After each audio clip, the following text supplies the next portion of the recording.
What's up? Welcome to the courtroom. I am Theo. And I'm Oj. And in this podcast, we tell stories about people's life, liberty, and property. Ikwentuhan namin kayo about court rulings in a way that will make you understand jurisprudence like a 9-year-old. All persons before the Honorable Supreme Court of the Philippines shall give evidence for the court now present. So join us as we delve into true crime, political controversies, and all things started with chismis every week.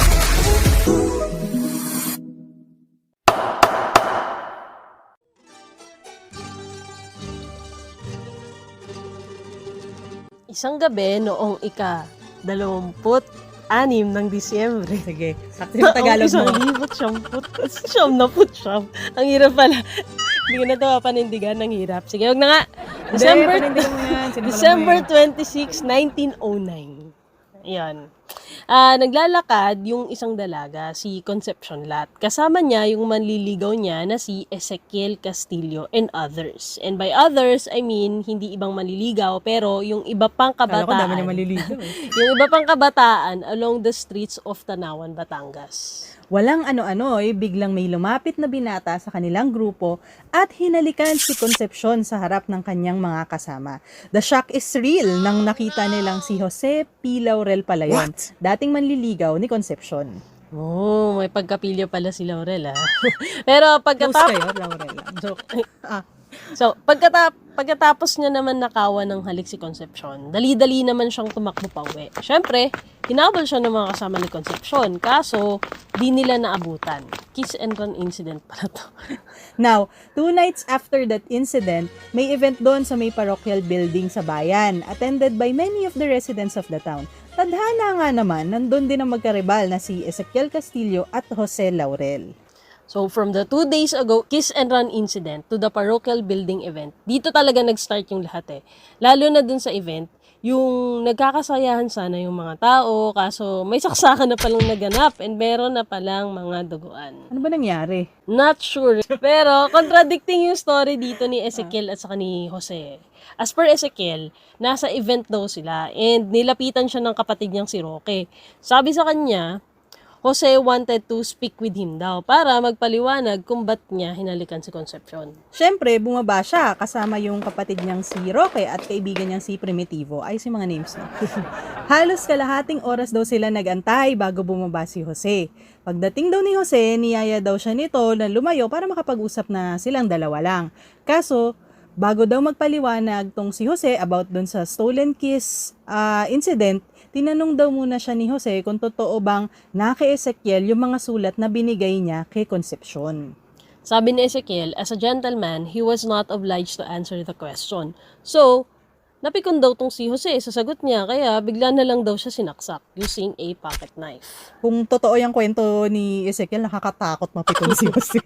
Nananaksak. Pero, yun nga, dahil nga nasaktan siya, kasi nga naman, masakit talaga masaksak, ginantihan daw niya si Jose at hinampas ng tungkod niya. Tungkod ba tawag doon? Uso yun nung mga lumang panahon. Hindi ba baston? Tungkod talaga. Parang ginawa mong lolo sa Ezekiel. Pero basta cane yung term na gamit sa case. Ganun din yun, tungkod din yun. Ayan. Fine, cane na lang. So, ayan. So, hinampas nga daw niya ng cane si Jose. Kaso daw, dinumog na daw siya ng mga friends ni Jose na si Vicente at Domingo at ng pinsan nito na si Conrado Laurel. Basta kanya-kanya silang tropa dito. Tapos dumating na daw yung mga polis para awatin yung gulo at doon na nga naaresto si Jose. Tapos si Ezekiel nadala naman sa pinakamalapit na drugstore for first aid. Malala din talaga yung injury ni Ezekiel According kay Dr. Sixto Rojas, the attending physician who rendered medical assistance to Ezekiel, the wound in the left side of the breast was so serious, having fully penetrated the lungs and caused the patient, Ezekiel, to to split blood as noticed days after niyang masugatan. Baka nga daw may hemorrhage yung lungs niya which would have led to infection or even death had it not been for the timely medical aid rendered to him. Tsaka yung wound on the back of his left arm was also of serious nature dahil yung ulnar nerve daw was cut. Ulnar nerve. Ano kaya to? Wait. Sabi ni Dr. Google, ulnar nerve daw is one of the 3 main branches of our arms. Gulat ka na, may time ako mag-search. Kala ko pa naman stock knowledge sa legmed. Pero dahil nga doon sa damage sa ulnar nerve niya, Sige, ulitin mo.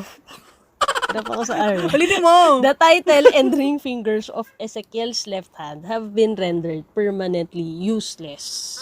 Ano namang side ni Jose? Well, according kay Jose Laurel, medyo same-same, kahit papano. Andun nga siya sa event, pero focused siya doon sa discourse na dinedeliver nung director ng college nang bigla siyang nilapitan ni Domingo, saying na gusto daw makipag-usap ni Ezekiel sa kanya. Ayaw niya pa istorbo. So, malis na lang si Domingo.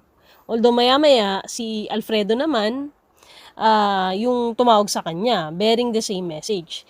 Kaso, di pa din siya nagpatinag. And finally, si Felipe, who told him na nag-aantay daw si Ezekiel sa ground floor. Bilang nakukulitan na siya, bumaba na siya finally to meet Ezekiel.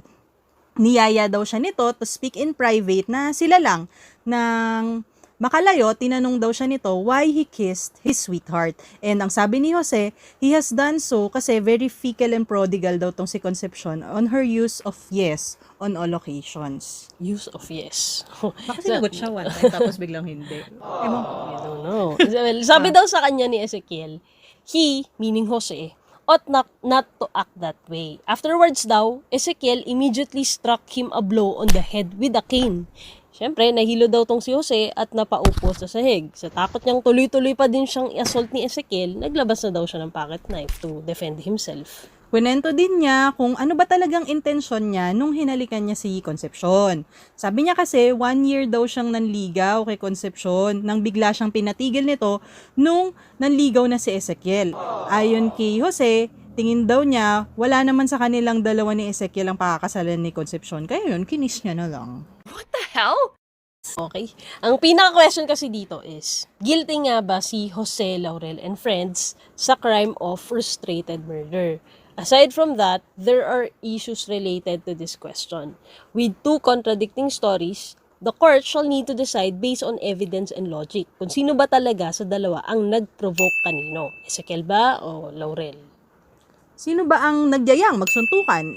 Magrambulan sa labas? And paano kaya na-resolve ng Supreme Court tong case? Kung babasahin mo yung full text, yung testimonies ni Ezekiel and Jose, yung witnesses nila and evidence are contradicting talaga eh.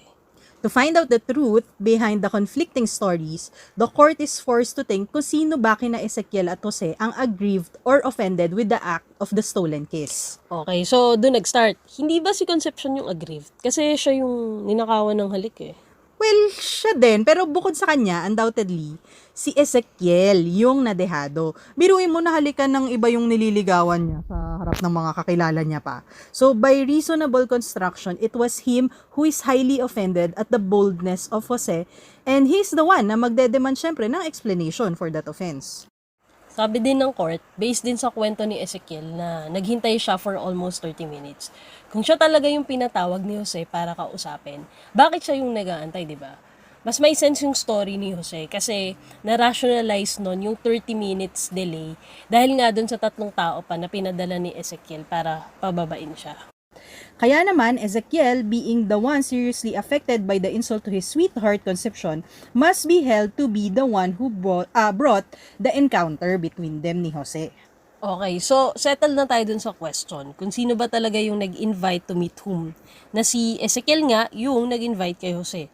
Next important question is, which of the two was the first to assault the other? According to the court, medyo may disconnect sa story ni Ezekiel na tinanong lang siya about the letters. Maya-maya biglang sinaksak na siya ni Jose.